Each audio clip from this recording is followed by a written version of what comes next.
Hello, I'm the Bunnyman, and welcome to the first Creepy Readings. Today's Creepy Readings are going to revolve around college, since it's almost fall and the haunting season. So a lot of people are either indoors or hanging out in the quads, enjoying the weather and the falling leaves of their beautiful campuses. Today we're going to go around the United States and go to 4 different campuses. So pull up your favorite beverage, sit back and relax, and let's start the stories. Story number 1. The Glowing Spectre.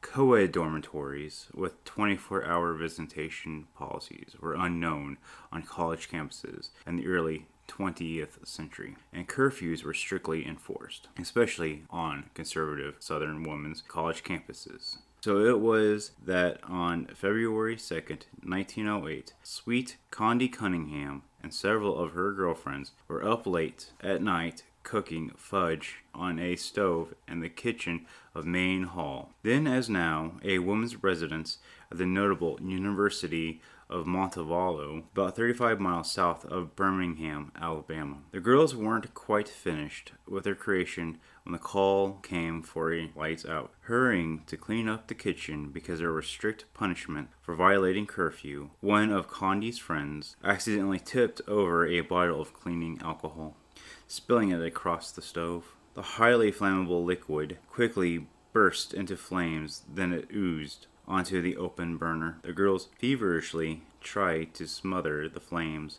but somehow Condie's housecoat caught on fire. She ran screaming from the dorm. Her friends managed to reach her in the hallway and smother her burning clothes, but not before Condie suffered fatal injuries. She died 2 days later in a local hospital. And now, for more than a century, the English ghost of Connie Cunningham has been heard crying for help in Montevallo's old main hall. And unlikely few have even encountered her vaporous form running through the building, wrapped in a glowing such as that cast from a fire. That's the legend behind the most specific of at least 6 ghost stories passed down through the decades on this campus, celebrated for its red brick streets and for being one of the few colleges in the nation whose central grounds have been designated a National Historic District. Founded as Alabama College, a state educational institution for women only, the state did not admit its first male students until 1956.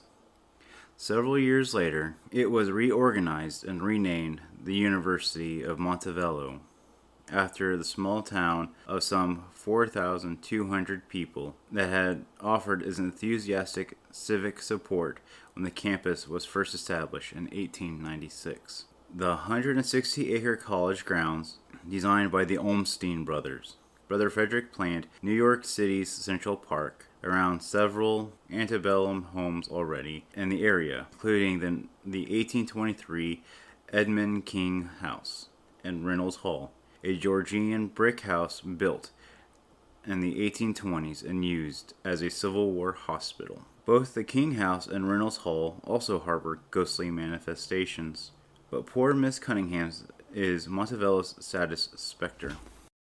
When I was a first student here, we thought it was made-up story, remembering Mary Frances Tipton, the retired head librarian, author of the school's centennial history, and a graduate herself of the university. We loved to scare each other with it.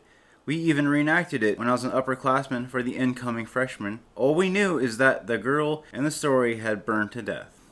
Although some of the classmates claimed to have seen the ghost in Main Hall, Tipton never met the elusive Condie. What I would hear is that they saw something out the corner of their eyes that looked like a flash of red or of flames. But then they looked at that direction and nothing was there. But still, Tipton thought the whole story had been fashioned to thrill unsuspecting newcomers. Ghost, horrific death, occasional appearances, and all until she reached the campus as an employee some years later. One of the professors did research for a history of the school. She hadn't been a student here and didn't know the ghost stories. Well, as soon as the book came out, I started reading it. She had found in the Board of Trustees minutes an account of a student being killed. Even the girl's name, Condie Cunningham. Well, I nearly fell over, Tipton said. The trustee's record was familiar to the campus legend of how the girl met her tragic death. Tipton was amazed that the ghost story she first heard as an undergraduate was indeed based on fact, and that it was still being handed down generations to generations after nearly a century. The tragedy had an impact on school policies. I talked to an elderly alumni, and they said they remember how strict the school used to be about cooking in dorm rooms because of a fear that someone like Condie's death might happen again, Tipton said. But is there any real truth in this sad ghost tale of a young Koa's continued presence at the scene of her dreadful fate? For its modernization, some years ago, the 4-story colonnaded main hall had the atmosphere of many old brick college buildings thrown up in the late 19th century. High ceilings, tall windows, and heavy oak doors with transoms over the threshold. That dormitory was a spooky old building, Tipton recalled. It's that 4th floor that seemed to have the eeriest feelings about it. We didn't know where Condie lived, and that's where the door was. The door. Condie's door, some called it. The door with the inlaid image of what some perceived to be a girl suspended upside down, her long wavy hair cascading to the floor. The door from a room on the 4th floor that the university finally removed from its hinges and put in a locked storage room because so many people were trooping through the hall to observe the odd likeness. I've seen it, Tipton said, and it's strange looking. But Tipton is quick to add that despite the campus legend, the door is most probably not original to the building. It was not in place when Condie Cunningham lived there. There is no evidence to suggest the room from which the door was taken might have belonged to her. Not long ago, resident assistants guided several undergraduates to the storeroom where the peculiar dorm is kept, tilted against a wall in the small, dusty space. Some students claimed the door seemed warm to the touch, so others reported a presence when they walked into the room. The image itself is indistinct, a matter of individual belief more than photographic portraiture. Yet students continue to be curious about Condie's story. One resident assistant said her charges insisted they hear doors opening and closing late at night, where no one should be, and sometimes in an otherwise silent and empty, darkened hallways there are those muted cries for help and quick footfalls as if from slippered running feet. In Reynolds Hall, one Koa says she was kicked. A young man claims that he feels the air currents change in the historic building. A spirit roams those hallways, he says. Ghosts in college theaters are as plentiful as aspiring actors in Hollywood, and the University of Montevallo is no different. It has 2 of its own resident stage shades and 2 separate theaters. Henry Clay Reynolds might be one of the ones who prowls the studio theater in his namesake, Reynolds Hall, the second oldest building on campus, an exquisite example of 1850s Southern antebellum Greek revival architecture, now used for alumni and student organization offices, a 175-seat performance space in use since 1923. I had sensible faculty members tell me that strange things have happened in that building, said Mary Frances Tipton. A good friend of mine was the chairman of the theater department. He is not an overly imaginative man, but he said that when he was there late at night, windows would slam up and down, doors swing open, and in the attic above the stage there were all sorts of noises. But I don't think he even actually saw Captain Reynolds. Captain Reynolds was a Confederate Civil War soldier, a successful Montevallo businessman, and the person state officials turned to in 1896 as the school's president at the last minute when the original choice to head the school, noted Alabama educator Julia Twitwiller, who had the innovative idea to establish an Alabama college for women only, declined the position. She didn't think the state was committed to adequate funding of the new campus. Reynolds had a great idea to do with the success of the school, Tipton noted. Although we're state-strapped, the legislation had done very little to get us help. Reynolds used his business-savvy political connections in Alabama and Washington, D.C. to pin down funding for the school. It's generally believed that had Reynolds not been successful, Alabama College might have folded within a few years. But the story of Henry Clay Reynolds does not end on a triumphant note. The college's board of trustees accused him of mishandling student funds, and he resigned the presidency in 1899, just 3 years into his tenure. It seems Reynolds owned a dry goods store in the city, and officials said some of the school's money was being spent inappropriately at the store for school supplies. There were also accusations of improper bank loans and other charges that eventually resulted in several lawsuits and Reynolds' subsequent resignation. I don't know if there really was mismanagement or not, librarian Tipton conceded. But it was a shame that he left such a bettered man. He really was responsible for the success of those early days. According to most accounts, he moved to Florida and never returned to Montevallo. Such an end to what had been a successful and celebrated career certainly might cause Reynolds to still wander the campus building that now bears his name. Tipton thinks that if he does not make an occasional appearance on campus, it's because he left such an angry man. His presidential office had been located in the hall, which decades earlier during the Civil War was an infirmary to treat wounded Southern soldiers. There is no truth to the campus legend that Reynolds was the officer in charge of its use as a hospital. Documents indicated he served as a lieutenant in Virginia campaigns. The second theater ghost is more of what one might suspect: a former drama professor, Walter H. Trumbauer, who was said to inhabit Palmer Auditorium. I knew Trumy, Tipton remembered. He was a darling little man. You just stood in awe of him. Trumbauer was hard to please, but once students gained his approval, they remembered it was a highlight of their college career. Noted for helping heighten the visibility of a traditional February program called College Night, an evening of competitive musical comedy programs entirely acted, written, directed, produced, and designed by students. There are even cheerleaders for each team, with outside professional theater professionals making final decision on the winner. Trumy inspired the students to get more serious and professional about College Night, Tipton said. He really did make it grow. According to campus lore, the final night of College Night often marks an appearance by Trumy, as the concluding performances of each competitive group take place. A baton used to hold lights above the stage will begin to sway gently above the actors who will win. Is he accurate in his predictions? Alas, no one seems to have kept score. Early in College Night preparations, if Trumy really likes what he sees being rehearsed on stage, cast members will see a seat flip down somewhere in the house. That's the old professor come to watch. As far as can be determined, no one has actually caught sight of the little man. The same cannot be said for another of Montevallo's neighborhood phantoms. If a visitor happens to stroll across the University of Montevallo's charming grounds late on a cool, misty night and chances upon an old man bent with age, carrying a lantern and a shovel, do not be alarmed. It's only the ghost of Edmund King Jr., dead for nearly a century and a half. King must have been a miserable sort. He didn't trust banks, and certainly didn't have faith that invading Union troops would not strip his property of all his wealth.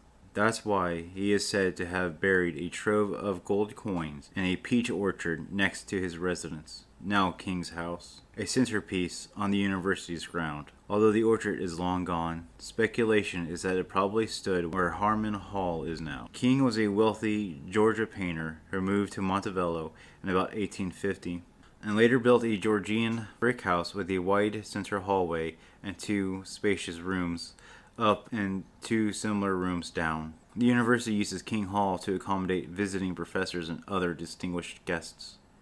But more than a few overnight lodgers there have asserted that Edmund King does not rest easily in the nearby cemetery, where he is buried along with other members of his family. We do not know which room was Mr. King's bedroom upstairs, Mary Frances Tipton says.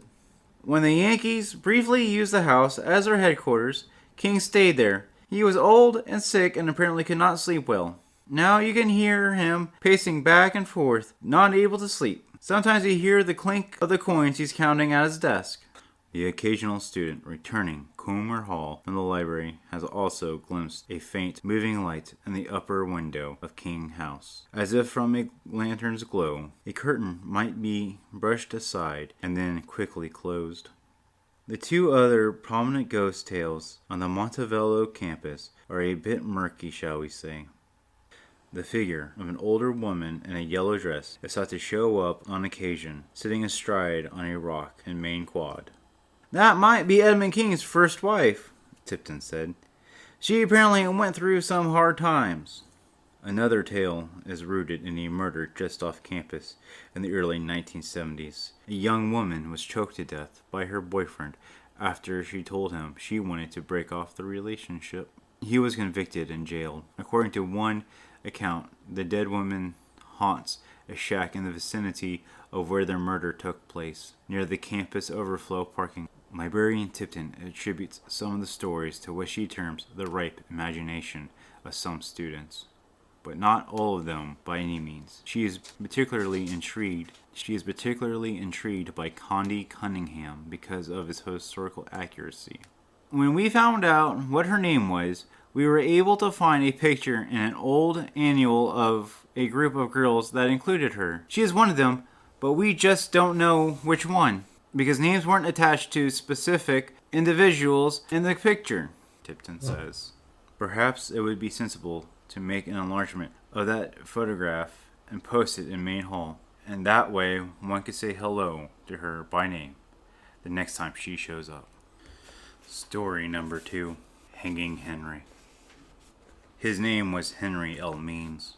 He was a medical student at the University of Vermont, Burlington, during the 1920s. He must have been a perfectionist who suffered terrible bouts of depression because of what he considered his poor grades and his self-described aptitude with women. It all got to be too much for the young man with such a bright future. On a day after final exams, he climbed the stairs to the attic of Converse Hall and hung himself. The sad irony is that Henry Means would have finished this semester with straight A's. At least that's the story generations of University of Vermont undergraduates have come to appreciate, especially if they live in the castle-like Converse Hall.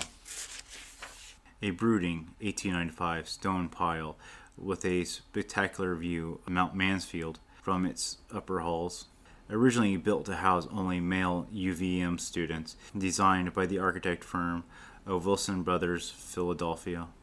The ghost of Henry Means, or just plain Henry, as most Converse Hall residents call their genial, if unseen companion, is one of the most famous apparitions of any New England campus. The 5-story residential hall looks for all the world like a medieval English castle manor, with its ivy-covered walls and U-shaped Gothic design. A sharply sloped roof with a church-like spires adds to its daunting facade. Air Force and Army recruiters lived there during both World Wars. The mysterious and imposing appearance belies a most modern interior that today serves as a home for university students. And Henry. For most accounts, Henry is a gentle soul, given to mischievous behavior. He'll hide the occasional prized possession, slam some doors, cause the lights to flicker, or announce his presence with quick march footsteps.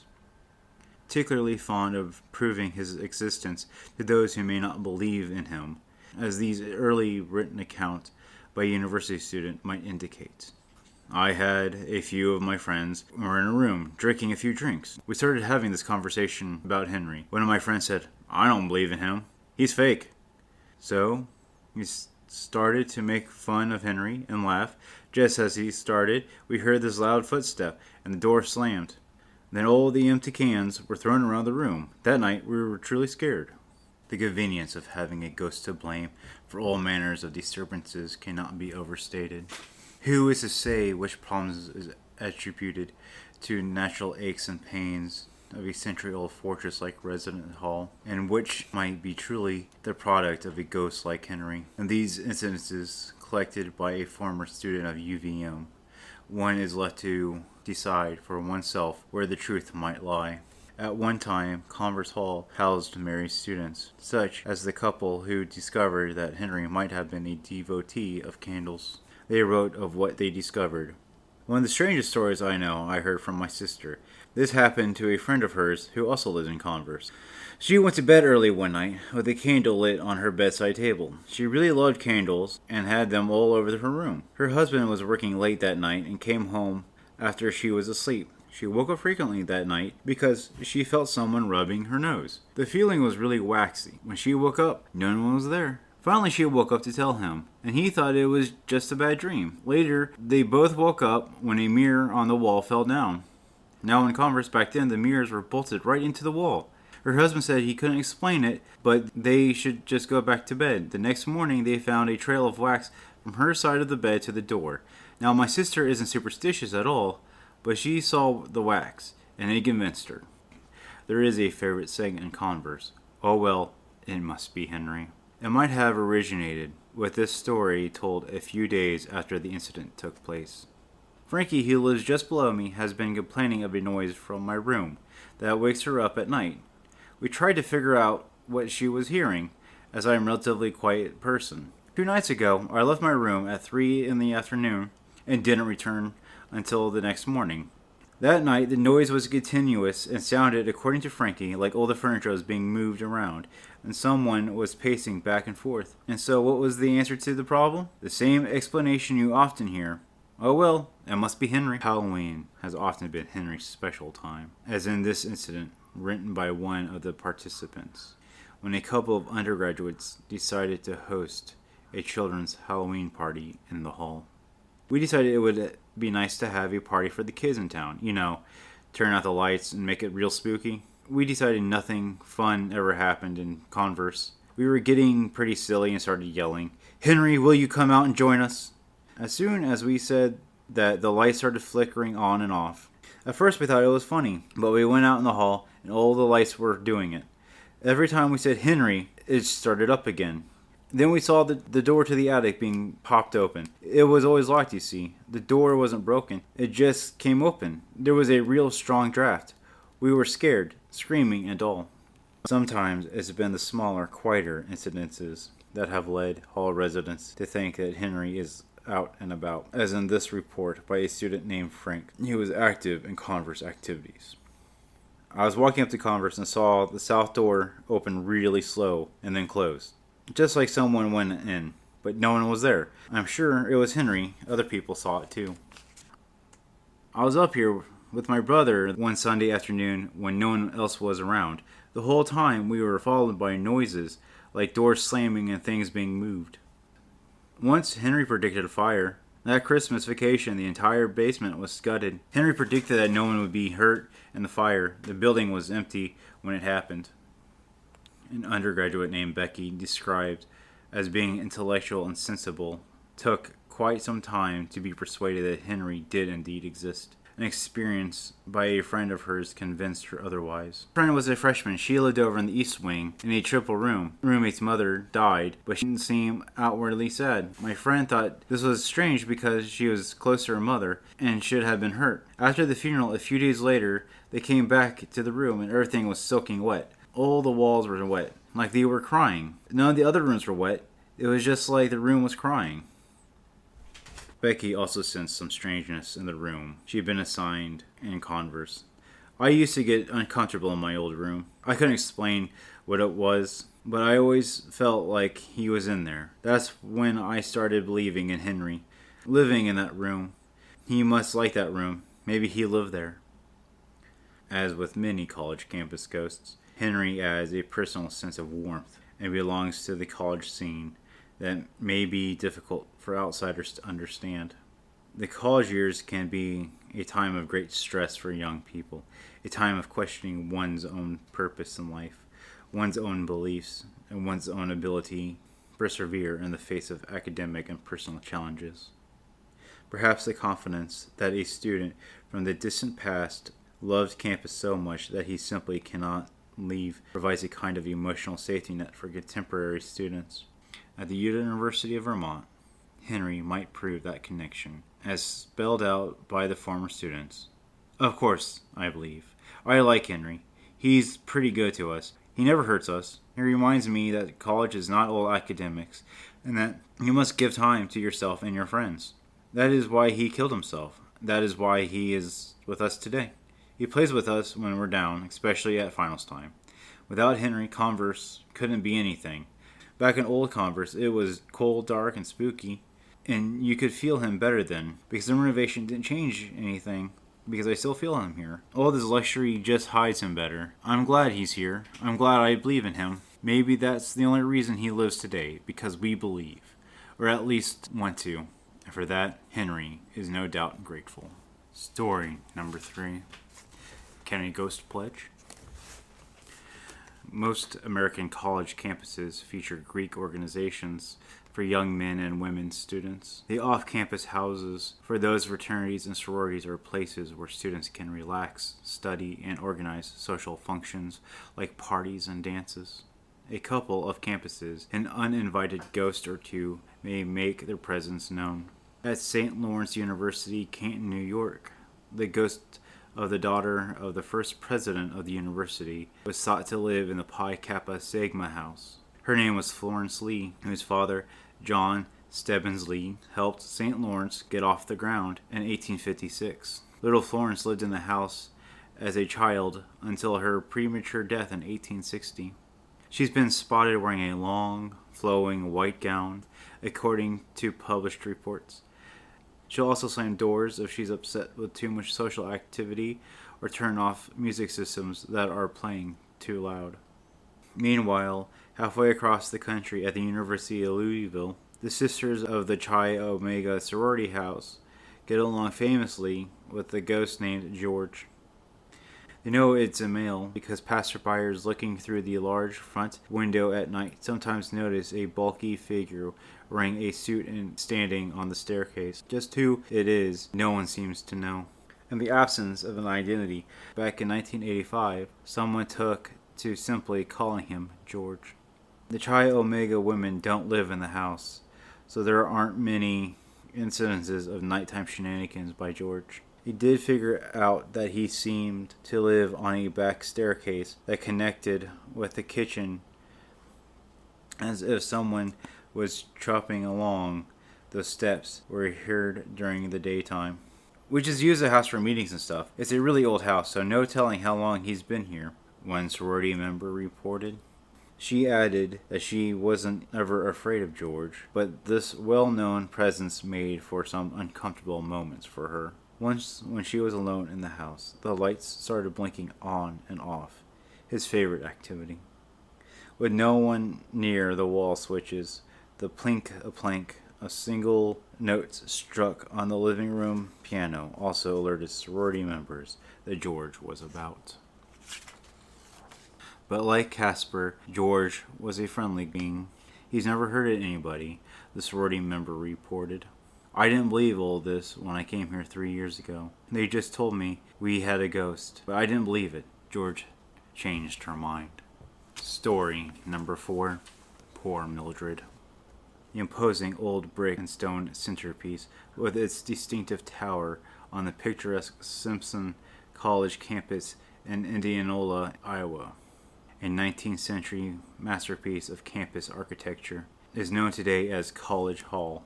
Planted squarely in the middle of the 1,400 student, 75-acre campus, the hall is known until the 1980s as Old Chapel. At this college, founded in 1860 by members of the Iowa United Methodist Church.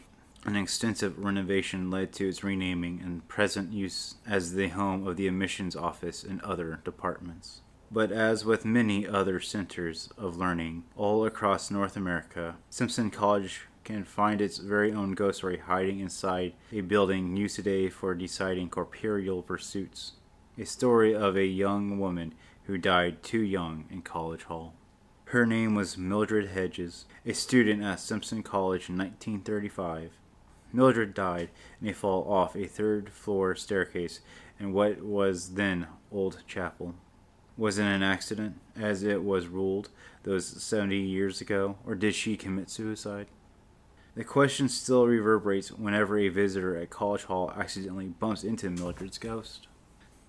A teacher at the time testified that the young girl was starting down the steep staircase with an armful of books when her shoe heel somehow got caught in the hem of her long dress. She lost her balance and pitched headfirst off the staircase. That heartbreaking event was confirmed some years ago by Simpson undergraduate who discovered that the name of the dead girl was Mildred Hedges, and that she was killed in this awful manner. She was wearing a skirt well below her knees, the student researcher said. Though fact and fiction have tended to intermingle with the ghost of College Hall, there seems to be a rather strong case that something lurks in the old building. Many students over the years have spoken of meeting the apparition of a young woman on the staircase where Mildred fell. Some years ago, one student claimed the ghost had spoken to her. She wants to be left alone, she said. A security guard was badly frightened at meeting a translucent figure in an upper corridor. A cleaning lady told a news reporter that she knew mysterious things went on all the time. She said that she and her co-workers constantly witnessed things that could not be explained. Basement lights turning on when no one was around, the third floor lighting blinking on and off in a hypnotic rhythm, even when the electrical wiring was checked and rechecked by campus electricians. Psychics held a seance in College Hall in late 1979, during which a student photographer may have captured the reflection of a female ghost sitting with the group there that night. When the former old chapel was boarded up prior to remodeling, a number of witnesses claimed to have seen the face of a young woman peering from an upper window of the hall. But the most telling evidence of all are the red discolorations that have been visible on the floor where Mildred Hedges landed after her fall. Some speculate that they are bloodstains proven impossible to get rid of. This concludes our first creepy reading. Crazy Susie should be doing a creepy reading also. If you want to participate in a creepy reading and have the story read by either me or Crazy Susie, we'll have the link to our email linked below. Please feel free to email us your stories. If you want it to be read by me or Creepy Susie, please indicate that. If not, just put either. If it's from a male or female perspective, please indicate which perspective it's from in the first line. Thank you for stopping by and hope that you enjoyed this, and we'll scare you next time. Bye-bye.